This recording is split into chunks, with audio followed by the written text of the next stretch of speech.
हैं। 110 साल पहले यानी कि सन 1910 में 1910 में वॉलेस डी वॉटल्स ने ये बुक लिखी जिसे उन्होंने नाम दिया the science of getting rich. इस बुक में वॉलेस ने कहा कि अमीर बनना एक साइंस है, यानी कि कुछ प्रिंसिपल्स हैं जिसे जो भी फॉलो करेगा वो जरूर अमीर बनेगा। इस बुक के डिफरेंट चैप्टर से बेसिकली 5 अलग अलग थीम्स निकल करके आती हैं। सबसे पहली थीम जिसके बारे में हम जानेंगे वो ये है कि मनी यानी कि पैसा इंपॉर्टेंट है। उदाहरण के लिए ऑथर बताते हैं कि पैसा एक ऐसी चीज है जो हमें भगवान के सारी क्रिएशंस को एक्सपीरियंस करने की पावर देती है। इन शॉर्ट, सबसे पहले हमें पैसे को एक पॉजिटिव दृष्टिकोण से, पॉजिटिव नजरिए से देखना पड़ेगा, अदरवाइज हम कभी भी वेल्थ क्रिएट नहीं कर पाएंगे। नेक्स्ट थीम है जो हम इस बुक में देखेंगे वो ये है कि एग्जैक्टली बताओ कि तुम्हें चाहिए क्या। यानी जब तक हमें खुद ही एग्जैक्टली नहीं पता होगा कि हम कितनी वेल्थ क्रिएट करना चाहते हैं, तब तक हम इसे क्रिएट नहीं कर पाएंगे। हमें एक एग्जैक्ट नंबर और टाइमलाइन चाहिए होगी कि हम क्या चाहते हैं और कितना चाहते हैं। नेक्स्ट थीम है इमेजिन कीजिए कि आप इसे ऑलरेडी अचीव कर चुके हैं। किसी भी चीज को रियलिटी में कन्वर्ट करने के पहले हमें उसे अपने माइंड में अचीव करना पड़ेगा। जितना रियल हमारे सपने में, हमारे इमेजिनेशन में होगा कि हम अपने गोल को अचीव कर सकते हैं, उतनी ही ज्यादा प्रोबेबिलिटी बढ़ जाएगी कि हम एक्चुअल में इसे अचीव कर पाएंगे। इसके बाद जो थीम आती है वो ये कि हर दिन में मैक्सिमम काम करो ताकि फ्यूचर की चिंता न करनी पड़े। यानी कि फ्यूचर की चिंता करने के बजाय हर दिन अपना मैक्सिमम इनपुट दो। अपने गोल की तरफ अगर एक भी एक्स्ट्रा आवर आप देंगे तो उतनी ही जल्दी अपने गोल को अचीव कर लेंगे। पांचवी और इम्पोर्टेंट थीम जो हम इस बुक के डिटेल में जानेंगे वो ये है कि वैल्यू क्रिएशन पर ध्यान दो, न कि कंपटीशन पर। इन शॉर्ट, वेल्थ क्रिएट करने के लिए ये सोचना है कि हम कितनी ज्यादा वैल्यू क्रिएट कर सकते हैं, चाहे अपने एम्प्लॉयर के लिए या अपने कस्टमर्स के लिए। लेकिन मैक्सिमम केसेस में होता यह है कि हम अपने कॉम्पिटिटर्स के बारे में सोचने लग जाते हैं कि वो क्या कर रहे हैं, जबकि ये सिर्फ टाइम वेस्ट होता है। इन पांचों ही थीम्स को अलग अलग प्रिंसिपल्स और अलग अलग एग्जाम्पल देकर के ऑथर ने बहुत ही ब्यूटीफुली एक्सप्लेन किया है। तो आइए बिना देर किए इन्हें डिटेल्स में समझते हैं और शुरू करते हैं आज की book the science of getting rich. Chapter 1, the right to be rich, यानी कि अमीर बनने का अधिकार। लोग गरीबी के बारे में चाहे जो मर्जी कहें, लेकिन सच तो यह है कि अमीर बने बिना आप सुखी और सफल जीवन नहीं जी सकते। जब तक हमारे पास बहुत सारा पैसा ना हो, तब तक हम अपनी मैक्सिमम एबिलिटी तक कभी नहीं पहुंच सकते और ना ही खुश रह सकते हैं। अपने गुणों को बढ़ाने के लिए हम कई चीजों का यूज करते हैं। ऐसा हम तब तक नहीं कर सकते जब तक उन्हें खरीदने के लिए हमारे पास पैसा ना हो। एक आदमी अपने शरीर, दिमाग और आत्मा का विकास करने के लिए कई चीजों का यूज करता है। हमारी सोसाइटी का मानना है कि किसी भी चीज का मालिक बनने के लिए आपके पास बहुत पैसे होने चाहिए। इसीलिए हर इंसान को जीवन में आगे बढ़ने के लिए अमीर होना जरूरी है। हर इंसान का मोटिव होता है आगे बढ़ना और हर जीवित चीज का मोटिव होता है कि वो जितना हो सके उतना आगे बढ़े।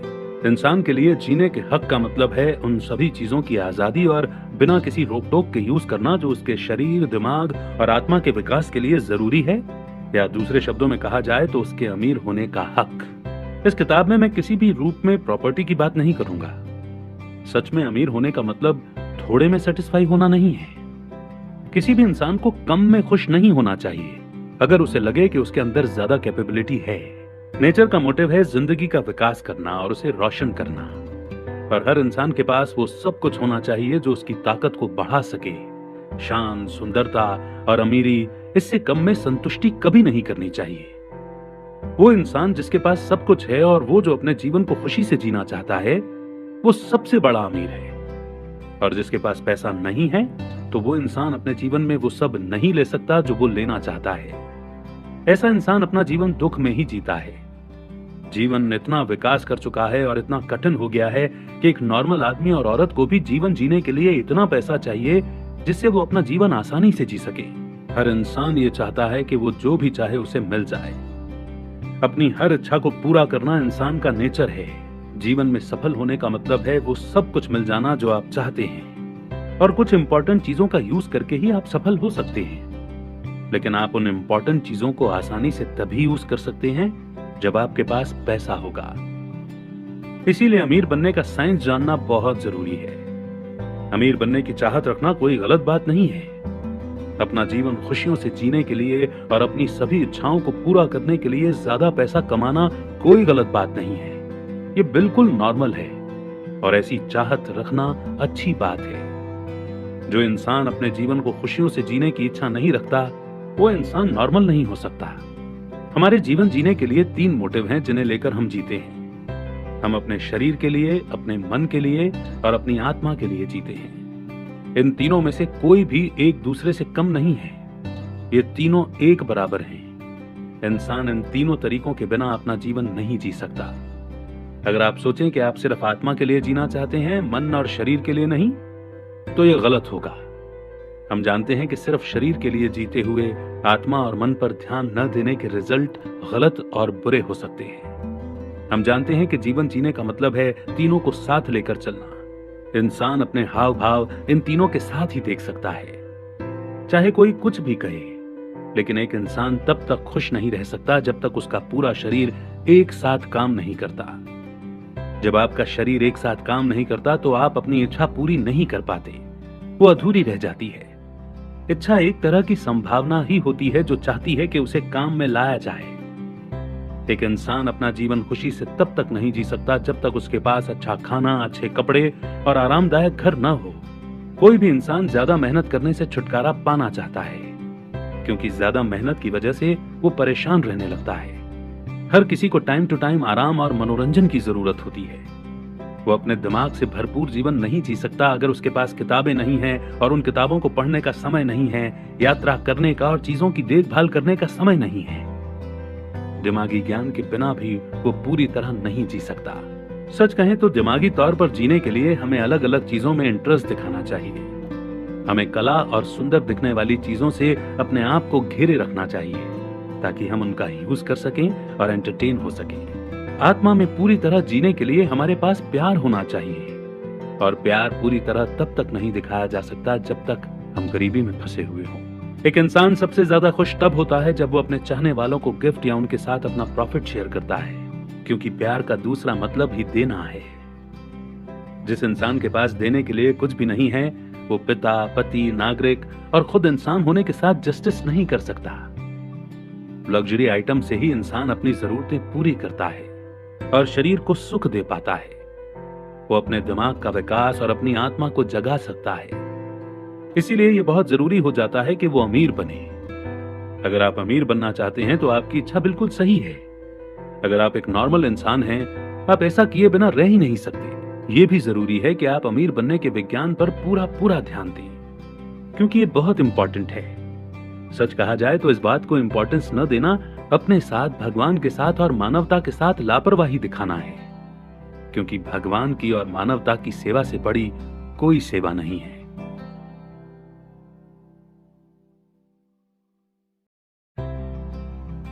चैप्टर 2, अमीर बनने के लिए science. There is a science of getting rich. अमीर बनने का भी एक विज्ञान है जो कि बिल्कुल अलजेब्रा और अर्थमेटिक की तरह ही है। इसके कुछ रूल्स होते हैं और जो कोई भी इन रूल्स को फॉलो करेगा वो अमीर बन जाएगा। एक खास तरीके से काम करने पर ही आप प्रॉपर्टी और पैसे के मालिक बन सकते हैं। जो लोग गलती से या जानबूझकर इन तरीकों से काम करते हैं वो अमीर बन जाते हैं। दूसरी तरफ जो लोग इन तरीकों से काम नहीं करते हैं, वो चाहे कितनी भी मेहनत करें या कितनी भी नॉलेज रखते हों, वो हमेशा ही गरीब रहते हैं। ये एक नेचुरल लॉ है। जिस तरह से आप काम करते हैं उसके रिजल्ट भी आपको वैसे ही मिलते हैं। इसलिए कहते हैं कि कोई भी आदमी या औरत इस खास तरीके से काम करता है तो वो अमीर बन जाता है। आगे दिए गए फैक्ट ऊपर कहे स्टेटमेंट को सही प्रूव करते हैं। अमीर बनने के लिए किसी खास एनवायरनमेंट का होना जरूरी नहीं है, क्योंकि अगर ऐसा होता तो किसी खास जगह के सभी लोग अमीर होते और उनके पास बहुत सा पैसा होता। वहीं दूसरी ओर उनके पड़ोसी गरीब होते और उनके पास पैसों की कमी होती। लेकिन हर जगह ऐसा नहीं होता। हमें अमीर और गरीब लोग एक ही जगह पास पास रहते हुए और एक जैसा काम करते हुए मिल जाते हैं। जब दो अलग लोग एक साथ रहते हैं और एक जैसा काम करते हैं तो उनमें से एक अमीर और दूसरा गरीब बन जाए तो इस बात से यह साबित हो जाता है कि अमीर या गरीब होने में एनवायरनमेंट का कोई रोल नहीं होता है।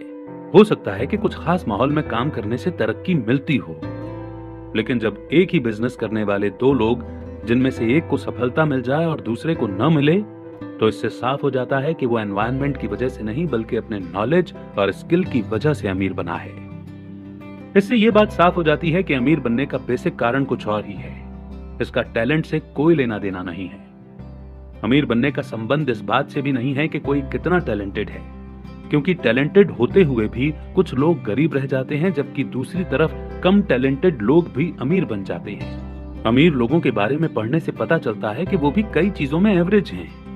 उनमें नॉर्मल लोगों से ज्यादा गुण या एबिलिटी नहीं होती। वो किसी नॉलेज की वजह से अमीर नहीं, बल्कि इसीलिए अमीर बनते हैं क्योंकि वो अलग तरीकों से काम करते हैं। बचत करने या कम खर्चा करने की वजह से कोई अमीर नहीं बनता। बहुत से कंजूस इंसान भी गरीब रह जाते हैं, जबकि ज्यादा पैसा खर्च करने वाले अमीर बन जाते हैं। ऐसा नहीं है कि कोई इसलिए अमीर बन जाता है क्योंकि वो जो काम करता है वो दूसरे नहीं कर पाते। एक ही बिजनेस में दो लोग लगभग एक जैसा ही काम करते हैं, फिर भी एक अमीर बन जाता है और दूसरा गरीब या बैंकरप्ट हो जाता है। अगर अमीर होना अलग तरीके से काम करने का फल है, तो ये एक विज्ञान है, क्योंकि जैसा काम हम करते हैं हमें उसका वैसा ही रिजल्ट मिलता है। इसलिए अगर कोई भी खास या अलग तरीके से काम करता है तो वो अमीर बन सकता है। इन सब बातों से हम इस कंक्लूजन पर पहुंच सकते हैं कि किसी खास तरीके से काम करके ही अमीर बना जा सकता है। अमीर बनना किसी खास तरीके से काम करने का रिजल्ट है, और जो हम काम करते हैं उसका वैसा ही रिजल्ट मिलता है। इसलिए कोई भी इंसान उस खास तरीके से काम करके अमीर बन सकता है। तो इस मामले को कहा जा सकता है कि ये एग्जैक्ट साइंस है अमीर बनने का। अब सवाल ये उठता है कि क्या खास तरीके से काम करना इतना मुश्किल है? क्योंकि ये सबकी समझ में नहीं आता। ये सच नहीं हो सकता, क्योंकि जब हम अपने आसपास देखते हैं तो हमें खुद ही इसका जवाब मिल जाता है। अगर टैलेंटेड लोग अमीर बनते हैं तो कुछ मूर्ख लोग भी। अगर नॉलेज की वजह से वो लोग अमीर बनते हैं तो जिनकी नॉलेज कम होती है वो भी अमीर बन जाते हैं। हेल्दी लोग भी अमीर हो सकते हैं और कमजोर लोग भी। कुछ हद तक सोचने और समझने का गुण होना जरूरी है, लेकिन जहां तक एक नेचुरल एबिलिटी की बात है तो कोई भी आदमी या औरत जिसके पास इन शब्दों को पढ़ने और समझने के गुण हैं, वो अमीर बन सकता है। हमने ये देखा कि इसमें किसी खास एनवायरनमेंट का रोल नहीं है। एक पर्टिकुलर जगह कुछ लोगों के लिए जरूरी होती है। अगर ऐसा होता तो कोई भी इंसान सहारा के जंगलों के बीच जाकर सफलता की उम्मीद कर सकता है। अमीर बनने के लिए दूसरे लोगों के साथ अच्छा व्यवहार करने की जरूरत होती है। अमीर बनने के लिए दूसरों से कांटेक्ट करना भी जरूरी है, और ऐसी जगह रहना भी जरूरी है जहां के लोग आपके साथ आसानी से कांटेक्ट कर सकें। अगर वो लोग भी आपकी ही तरह खास तरीके से काम करने में इंटरेस्टेड हैं, तो ये आपके लिए अच्छी बात है। लेकिन ये तो सिर्फ एनवायरनमेंट की ही बात है। अगर आपके शहर में भी कोई अमीर बन सकता है तो आप क्यों नहीं? अगर आपके आसपास सभी लोग अमीर हैं तो आप भी अमीर बन सकते हैं। एक बार फिर इसका बिजनेस का और आप जो काम करते हैं उससे कोई लेना देना नहीं है। किसी भी तरह का काम करने से लोग अमीर बन सकते हैं, जबकि कुछ लोग ऐसे होते हैं जो एक तरह का या सेम काम करके भी गरीब ही रह जाते हैं। ये बात भी बिल्कुल सच है कि आप उस काम को बहुत अच्छे से करते हैं जो आपको पसंद हो और जो आपके अकॉर्डिंग हो। और अगर आपके अंदर बहुत टैलेंट और एबिलिटी है तो आप अपने टैलेंट से अपने काम को बहुत आगे तक ले जा सकते हैं। इसके अलावा आप उस बिजनेस में अच्छा कर सकते हैं जो आपके एरिया के हिसाब से सूटेबल हो, या कह सकते हैं कि उस एरिया में वो काम ज्यादा अच्छा चल सकता हो। अगर मान लीजिए कि एक आइसक्रीम पार्लर ग्रीनलैंड में होने की वजह से किसी गर्म इलाके में मिले तो वो ज्यादा प्रॉफिट देगा। वैसे ही सालमन मछली का बिजनेस भी फ्लोरिडा की जगह अगर नॉर्थ वेस्ट में हो तो ज्यादा सफल होगा, क्योंकि फ्लोरिडा में सालमन मछली नहीं पाई जाती है। लेकिन इन सब बातों के अलावा आपका अमीर बनना भी इस बात पर डिपेंड नहीं होता कि आप क्या बिजनेस करते हैं। ये तो इस बात पर डिपेंड करता है कि आप एक खास तरीके से काम करना सीखते हैं या नहीं। अगर आप कोई बिजनेस करते हैं और आपके एरिया का हर आदमी सेम बिजनेस करके सफल हो रहा है, लेकिन आप सफल नहीं हो पा रहे हैं, तो ऐसा इसलिए है क्योंकि आप उस तरीके से काम नहीं कर रहे हैं जैसे बाकी लोग कर रहे हैं। पैसों की कमी किसी को अमीर बनने से नहीं रोक सकती। ये बात सच है कि जैसे ही आपको एक साथ ज्यादा पैसा मिलना शुरू होता है तो आपको सफलता बहुत आसानी से और तेजी से मिलने लगती है। लेकिन अगर किसी के पास ज्यादा पैसे हैं तो वो पहले से ही अमीर है, और उसे ये सोचने की जरूरत नहीं पड़ती कि वो अमीर कैसे बने। चाहे आप कितने भी गरीब क्यों ना हो, पर आप सही तरीके से काम करेंगे तो आपके अमीर बनने की शुरुआत हो जाएगी और आपके पास भी पैसा इकट्ठा होना शुरू हो जाएगा। पैसा इकट्ठा होना अमीर बनने की पहली सीढ़ी है, और ये रिजल्ट का वो हिस्सा है जो आपके ठीक तरह से काम करने के बदले में मिलता है। आप दुनिया के सबसे गरीब आदमी हो सकते हैं और बुरी तरह उधार में भी फंसे हो सकते हैं। आपके पास ना ही कोई दोस्त है, ना ही कोई जान पहचान और ना ही कोई टूल्स। लेकिन अगर आप सही ढंग से काम करना शुरू करेंगे तो सच में अमीर बन जाएंगे, क्योंकि जैसा आप काम करेंगे वैसे ही आपको रिजल्ट मिलेंगे। अगर आपके पास इकट्ठा पैसा नहीं है तो आपको पैसे मिल सकते हैं। अगर आप गलत बिजनेस कर रहे हैं तो आप उसे छोड़कर दूसरा बिजनेस शुरू कर सकते हैं। अगर आप किसी गलत एनवायरनमेंट में हैं तो आप सही एनवायरनमेंट में जा सकते हैं। सफलता पाने के लिए आप ऐसे पुराने काम में और पुरानी जगह रहकर भी कर सकते हैं। आपको बस उस तरीके से काम करना है जिससे आपको आसानी से सफलता मिल जाए।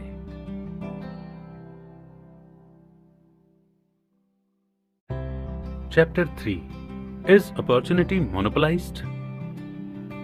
कोई भी आदमी इसलिए गरीब नहीं रहता क्योंकि दूसरों ने उससे मौका छीन लिया है या पैसों पर अपना हक बनाकर उसके चारों ओर एक दीवार बना दी है। ये हो सकता है कि कुछ खास जगहों पर आपको काम करने से रोका जाए, लेकिन आपके पास और कई दूसरे रास्ते खुले होते हैं। सोसाइटी का डेवलपमेंट स्टेप बाय स्टेप होता है। ये सच है कि आपके लिए किसी भी रेलवे सिस्टम पर कंट्रोल करना मुश्किल होगा। वो एरिया बहुत अच्छी तरह से मोनोपोलाइज्ड है, लेकिन इलेक्ट्रिक रेलवे का बिजनेस अभी भी अपनी स्टार्टिंग स्टेज में है और इसमें आगे बढ़ने के काफी मौके मिलते हैं। एयरवेज और ट्रांसपोर्टेशन का काम कम टाइम में बहुत बड़ा बिजनेस बन जाएगा जो सैकड़ों हजारों लोगों को एक साथ काम दे सके। जे हिल्स और बाकी स्टेम रेलवे के साथ कंपीट करने के बजाय क्यों नहीं हम एयर ट्रांसपोर्टेशन की ग्रोथ की तरफ ध्यान देते हैं। ये बात बिल्कुल सच है कि अगर आप स्टील ट्रस्ट में काम करते हैं और आप चाहते हैं कि आप उस बिजनेस के मालिक बन जाएं, तो ये पॉसिबल नहीं हो पाता है। लेकिन ये भी सच है कि अगर आप एक खास तरीके से काम करना शुरू कर देते हैं तो आप जल्दी ही स्टील ट्रस्ट की नौकरी छोड़ देंगे।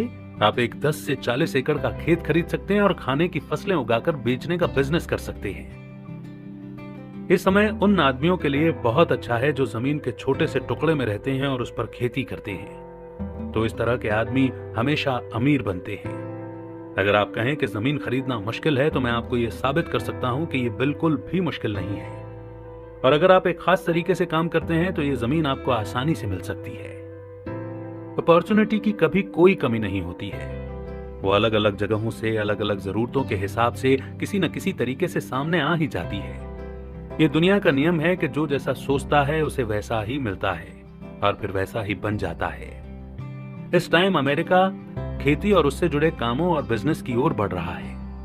आज अपनी लाइन में फैक्ट्री मजदूर के सामने रास्ते खुले हैं। ये उस व्यापारी के लिए खुला है जो खाने वाले सामान की सप्लाई फैक्ट्री वर्करों से ज्यादा किसानों को करते हैं, और जो वर्किंग क्लास को सर्व करता है उससे ज्यादा उसके प्रोफेशनल आदमी के लिए है जो किसानों का ज्यादा इंतजार करता है। जो इंसान मौके के साथ चलने की कोशिश करने की जगह उनके साथ चलते हैं तो उन्हें बहुत मौके मिलते हैं। फैक्ट्री में काम करने वाले मजदूर मेहनती तो होते हैं, फिर भी वो उस जगह रहते हैं जहां वो पहले होते हैं। वो चाहें तो खुद को आगे बढ़ा सकते हैं क्योंकि उनके अंदर मेहनत करने की आदत तो पहले से ही होती है, और मेहनत करने की वजह से किस्मत भी उनके साथ हो सकती है। अगर अमेरिका या बेल्जियम के मजदूरों ने ऐसा सोचा होता तो आज वे किसी अच्छे स्टोर में काम कर रहे होते या खुद का बिजनेस कर रहे होते।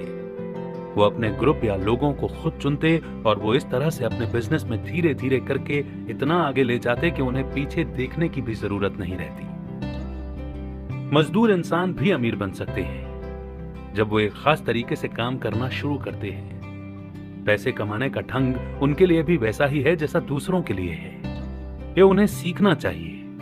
अगर वो खास तरीके से काम करना नहीं सीखेंगे तो वो कभी आगे नहीं बढ़ पाएंगे, जबकि इस रूल के बारे में दूसरों की नासमझी हमें नीचे नहीं झुका सकती या रोक सकती। अमीर बनने का मौका कोई भी अपना सकता है और ये किताब बताएगी कि ऐसा कैसे किया जाता है।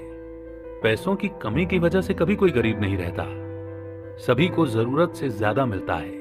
अकेले अमेरिका में ही इतना रॉ मटेरियल है कि धरती पर हर परिवार के लिए वॉशिंगटन में कैपिटल बिल्डिंग जितना बड़ा महल बनाया जा सकता है।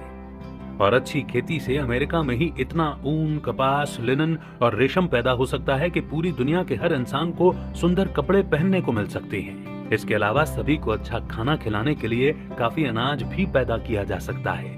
देखने वाली चीज खत्म नहीं होती है, और जो चीज दिखती ही नहीं वो सचमुच कभी खत्म नहीं होगी। पर आप जो कुछ भी इस धरती पर देखते हैं वो एक बेसिक चीज से बनी है, जिससे सभी चीजें पैदा होती हैं। पुरानी जितनी भी चीजें हैं वो खत्म होती जाती हैं और उनकी जगह नई चीजें आ जाती हैं। यही नेचर का नियम है। बिना आकार के चीज की कोई सीमा नहीं है। यूनिवर्स भी इससे बना है, लेकिन यूनिवर्स बनने में इसका पूरा यूज नहीं हुआ है। जो भी कच्चा सामान होता है उनसे चीजें एक बार बनती हैं और वो खत्म हो जाता है। पर हमारे यूनिवर्स में जो कच्चा सामान है उसे अभी भी 10,000 गुना चीजें बनाई जा सकती हैं। इसका मतलब यह है कि जो भी चीजें हमें यूनिवर्स से मिलती हैं वो जल्दी खत्म नहीं होती हैं। इस दुनिया में कोई भी इंसान गरीब नहीं है, क्योंकि हमारा नेचर भी गरीब नहीं है। हमें जो भी चाहिए वो सब नेचर में पहले से ही है। नेचर के पास एक बहुत बड़ा खजाना है जो कभी खत्म नहीं होता है। बेसिक चीजें क्रिएटिव एनर्जी से भरी होती हैं और लगातार ज्यादा रूपों को पैदा कर रही हैं। जब बिल्डिंग बनाने के सामान की सप्लाई खत्म हो जाएगी तो ज्यादा प्रोडक्शन नहीं होगा। जब मिट्टी नहीं रहेगी तो उस पर खेती नहीं होगी, तो खाने का सामान और कपास उस पर नहीं उगेगी। तब साइंस की नई टेक्नोलॉजी से ज्यादा और उपजाऊ मिट्टी बनाई जाएगी।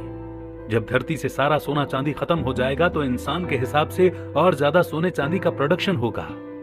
बिना आकार वाली चीज या सामान इंसान की जरूरत को पूरा करता है, वो उसे बिना किसी अच्छी चीज के रहने नहीं देगा। ये सामूहिक रूप से इंसानों का सच है। हम इंसान पूरी तरह से संपन्न हैं, और अगर कोई इंसान गरीब है तो इसका कारण यह है कि वे उन चीजों को करने के खास तरीकों से काम नहीं करते हैं जो एक इंसान को अमीर बनाते हैं। बिना आकार वाला सामान बुद्धिमान होता है। ये सामान सोचता है कि यह जीवित है और हमेशा ज्यादा जीवन की ओर बढ़ता होता है। लंबा जीवन जीने की इच्छा सब में नेचुरली होती है। ये हमारे दिमाग का स्वभाव है कि वो खुद को बड़ा करे, और हमारी समझ अपनी लिमिट्स को फैलाते हुए पूरे संतोष को पाना चाहती है। यूनिवर्स के आकार को निराकार जीवित चीज से बनाया गया है, जो अपने आप को पूरी तरह से दिखाने के लिए कई रूपों में निकलती है। यूनिवर्स एक जीवित चीज की तरह है जो हमेशा आगे बढ़ना चाहती है और बाकी सबको आगे बढ़ाना चाहती है। हमारा नेचर जीवन की भलाई के लिए ही बनाया गया है, जिसका मोटिव सिर्फ आगे बढ़ना है। यही वजह है कि हम जो चाहते हैं, जैसा भी चाहते हैं, वो सब कुछ पूरा होता है, क्योंकि इसका काम ही है हमारा मोटिव पूरा करना। तब तक ये हमेशा एक्टिव रहता है और इसमें तब तक कोई कमी नहीं हो सकती जब तक कि भगवान खुद न चाहें। और आप इस बात से समझ ही सकते हैं कि ये कितना इफेक्टिव है। ये एक ऐसी चीज है जो कभी कम नहीं होगी। आदमी या औरत जो भी इसका यूज करेगा, ये यूनिवर्स उसी के हिसाब से काम करेगा। हर किसी की अलग अलग डिमांड होती है, लेकिन फिर भी ये सबको उनकी डिमांड के हिसाब से हर चीज देता है। इसीलिए आपको उस तरीके से सोचना होगा जिस तरीके से अमीर लोग सोचते हैं। चैप्टर 4, अमीर बनने के विज्ञान का पहला रूल। विचारों की शक्ति इतनी मजबूत होती है कि हम उससे जो चाहें वो बना सकते हैं। इस दुनिया में जितनी भी चीजें हैं वो किसी न किसी सोच से बनी हुई हैं। जैसी जरूरत होती है इंसान वैसा ही सोचने लगता है, और एक दिन वो सोच एक आकार ले लेती है। बेसिक चीजें अपने विचारों के अकॉर्डिंग चलती हैं। नेचर में आप जिस भी चीज को देखते हैं वो आपकी सोच से बनती है। जैसे बिना आकार की कोई चीज एक रूप के बारे में सोचती है तो वो रूप बना लेती है। जैसे वो किसी स्पीड के बारे में सोचता है तो वो स्पीड बना लेता है। ऐसे ही सभी चीजें बनती हैं। हम एक ऐसी सोच की दुनिया में रहते हैं जो हमारी सोच से चलती है। हमारा यूनिवर्स हमारी सोच का हिस्सा है। यूनिवर्स हमारी उस सोच से चलता है जो कि हम ही उस तक भेजते हैं, और जो सोच उस यूनिवर्स की तरफ काम करने लगती है वो ही बाकी के प्लैनेट्स को भी बनाती है। ये बात ये साबित करती है कि सोच से कुछ भी बनाया जा सकता है। हम जितना सोचते हैं वो उतना ही हमारे सामने आ जाती है और उसके अकॉर्डिंग ही काम करती है। जैसे कि सूरज और बाकी प्लैनेट्स जिस सोच से एक सर्कल में रहते हैं, वो सोच यूनिवर्स की है। अब जैसे बाकी पेड़ों के मुकाबले ओक का पेड़ बहुत धीरे धीरे बड़ा होता है, लेकिन जब वो बढ़ता है तो बढ़ता ही जाता है। ओक के पेड़ की सोच उसे जल्दी बढ़ने को नहीं कहती, लेकिन जो पावर पेड़ों को बड़ा करती है वो उसे एक्टिव कर देती है। हर चीज के लिए ये अलग अलग तरह से काम करता है। हमारी सोच में इतनी पावर है कि हम जो सोचते हैं वो एक आकार या रूप ले लेता है। ये डेवलपमेंट होता तो है, पर इसमें कुछ टाइम लग जाता है। लेकिन अगर ये पहले से शुरू हो जाए तो उसे आगे बढ़ने में ज्यादा टाइम नहीं लगता। अगर आप कोई घर बनाना चाहते हैं और उसके बारे में सोच रहे हैं तो घर तुरंत बनना शुरू नहीं होगा, लेकिन उस सोच से जो तरंगे निकलती हैं वो यूनिवर्स तक पहुंचकर कुछ न कुछ रिजल्ट तो निकालती हैं। लेकिन तब भी उसके बाद घर तुरंत बनना शुरू नहीं होगा। इससे आपके काम या बिजनेस या जहां से पैसा आता है उसमें ऐसे फेरबदल होने लगेगा जिससे आप अपना घर बनाने में और एक्टिव हो जाएंगे। और अगर आपके पास कोई पावर नहीं है तो उसमें ज्यादा टाइम भी लग सकता है, पर एक दिन आपका घर बनेगा जरूर। ये ऑर्गेनिक या इनऑर्गेनिक दुनिया की धीमी स्पीड से न बनकर उसकी बेसिक चीजों से बनेगा। ऐसा इसलिए है क्योंकि आपकी सोच का रिजल्ट आपके सामने जरूर आता है। अगर बेसिक चीजें हैं तो उससे कुछ न कुछ तो जरूर बनता है। ये बात भी सच है कि अगर बेसिक चीजें हों और उनसे कुछ न बने तो उनका कोई फायदा नहीं होता। दोनों एक दूसरे के बिना अधूरे हैं। इंसान विचारों का एक सेंटर पॉइंट है जहां से विचार निकलते हैं। अपने हाथों से अपनी लाइफ में जिन चीजों को भी वो लेकर के आता है वो पहले उसकी सोच में आना चाहिए।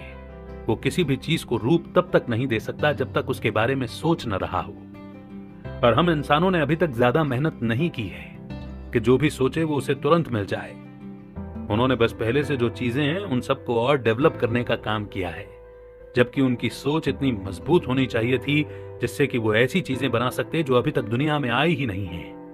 क्योंकि इंसानों ने कभी भी नई चीजें बनाने के बारे में सोचा ही नहीं। वो बस इस बात पर ध्यान देते गए कि जो पहले से हमारे पास है उनका डेवलपमेंट कैसे करें। जब इंसान के पास किसी आकार को रूप देने की सोच होती है तो वो अपने आसपास की चीजों से लेता है और उस रूप को बनाता है जो उसके मन में है। उन्होंने अब तक अपने दिमाग का सही यूज नहीं किया है और ना ही पिता के साथ काम करने की कोशिश की। उसने सपने में भी नहीं सोचा था कि वो बड़े होकर पिता की तरह काम करेंगे। उसने सिर्फ जो चीजें पहले से थी उनको नया आकार दिया है और उनको ही डेवलप किया है। उसने इस बात पर कोई ध्यान नहीं दिया कि वो अपनी सोच से उन बेसिक चीजों का यूज करके कोई नई चीज बना सकता है। हम यहाँ ये साबित करने की कोशिश करते हैं कि जो चीज पहले से हैं हम उनसे अच्छी और नई चीजें बना सकते हैं। हमारे अंदर इतनी कैपेसिटी है कि इसे कैसे करना है। हमारे पहले कदम के बेसिस पर हमें 3 बेसिक सुझावों को बनाना चाहिए। सबसे पहले हम दावा करते हैं कि कोई बेसिक चीज है जिससे सभी चीजें बनाई जाती हैं। भले ही कई चीजें दिखाई दें, पर वो सब एक ही चीज का रूप है। ऑर्गेनिक या अनऑर्गेनिक सभी एक ही सामान से बने अलग अलग आकार हैं। यह एक सामान की तरह है जो हम जरूरत पड़ने पर सोचते हैं और उसमें नई सोच आती रहती है। फिर वो हमारे सामने आ जाता है जिसे हम देख भी सकते हैं और छू भी सकते हैं। जब हम कुछ सोचते हैं तो वो एक शेप ले लेता है, क्योंकि इंसान थॉट्स का सेंटर पॉइंट है। वहां से जो भी सोच बनती है वो पूरा होने के लिए ही बनती है। अगर इंसान अपनी सोच को बेसिक चीज तक ले जाते हैं तो वो जिस भी चीज के बारे में सोचते हैं उसे बना सकते हैं। इसे हम ऐसे भी कह सकते हैं कि एक सोच का सामान होता है जिससे हम सभी चीजें बना सकते हैं और जो अपनी बेसिक स्थिति में यूनिवर्स में पहुंचती हैं और वहां की जगहों को भरती हैं। जितना ज्यादा हम सोचते जाते हैं यूनिवर्स में हमारी सोच से निकलने वाली शक्ति उतनी ही भरती जाती है।